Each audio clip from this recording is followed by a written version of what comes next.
దేవునికి స్తోత్రం. ప్రియులారా, విశ్వాసములో ఆశీర్వాదములు వచ్చుటకు అవకాశము కల్పించేది, లేదా ధర్మశాస్త్రములను పాటించి విశ్వాసమును కోల్పోయిన ఆశీర్వాదములను పోగొట్టుకుంటాము అన్న అంశం గురించి మనము నేర్చుకుందాము. అవును ప్రియులారా, ఈ లోకంలో చాలామంది మేము రోజు బైబిల్ చదువుతాము, ప్రార్థిస్తాము, ప్రభువు చెప్పిన ఆజ్ఞలను పాటిస్తాము, కాబట్టి మేము తప్పనిసరిగా పరలోకముకు వెళుతాము లేక నిత్య జీవమును పొందుతాము అని చెబుతూ ఉంటారు.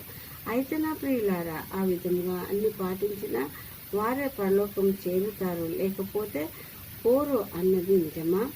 ఆశీర్వాదంలో దొరకవు అన్నది నిజమా అన్నది తెలుసుకున్నటకు బైబిల్లోని ఒక ఉదాంతమును జ్ఞాపకం వస్తున్నది. దీన్ని మనము మార్కు సువార్త 10వ అధ్యాయము 17 నుంచి 27 వరకు చూసినట్లయితే కనిపిస్తుంది. ఒకరోజు యేసు ప్రభు బయలుదేరి మార్గంలో పోచుండగా ఒకడు ఏం చేసినాడు? పరిగెత్తుకొని వచ్చి ఆయన ఎదుట మోకాలుని ఒకడు, అంటే ఒక యవ్వనస్తుడు. ఎప్పుడొచ్చాడు? సరైన కాలములో, అంటే యవ్వన కాలంలో. ఎవరి వద్దకు పరిగెత్తుకుంటూ వచ్చాడు? సరైన వ్యక్తి వద్దకే వచ్చాడు, అది యేసయ్యే. అయితే అతను ఎలా వచ్చాడు? ఎక్కడి నుండి ఎక్కడికి వచ్చాడు?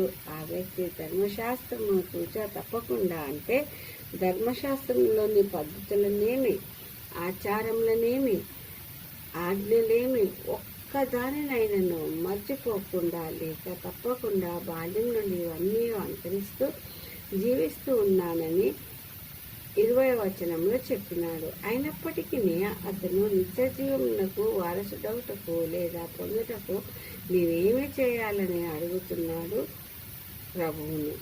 ప్రభువు వద్దకు పరిగెత్తుకొని వచ్చి అతను అడుగుతూ ఉన్నాడు.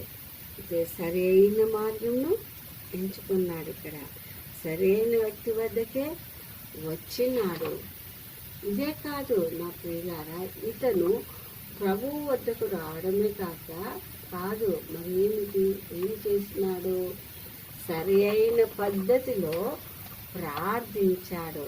ఎలా? 17వ వచనంలో ఆయన ఎదుట, అంటే ఆయన సన్నిధిలో తనను తాను తగ్గించుకొని సద్బోధకుడా అని సంబోధిస్తూ మోకాళ్ళుని, అంటే మోకాళ్ళపై కూర్చొని ప్రార్థించాడు. అయితే ఏమని ప్రార్థించాడు? 17వ వచనంలో నిత్య జీవము పొందుటకు నేనేమి చేయాలి అని, అంటే అతను ఒక కోరికను కోరాడు ప్రభుని. అయితే ప్రియులారా, ఈ కోరిక ఎంతో మంచిదని మరియు సరియైనది. అవును ప్రియులారా, సరి అయిన కోరికను కోరాడు. ఈ విధంగా సరి అయిన యవ్వన కాలంలో సరి అయిన వ్యక్తి వద్దకు, యేసు ప్రభు వద్దకు సరి అయిన మార్గం ఎంచుకుని సరి అయిన పద్ధతిలో సరి అయిన కోరికను కోరాడు. అంటే అతనికి కోరుకున్నది దొరికిందా? ఆశీర్వదించబడ్డాడా? లేదు ప్రియులారా. ఎందుకు ప్రియులారా ఆశీర్వదించబడలేదు? అన్నీ ఇంత సరి అయినవిగా ఉన్నప్పుడు అని ఆలోచించిన, ఎందుకు ఆశీర్వదించబడలేదు అని ఆలోచించిన మనకి ఏమి అర్థమవుతుంది? అందరము అనుకునేది ఏమిటి? ఇహలోకపు ఆశలు అని.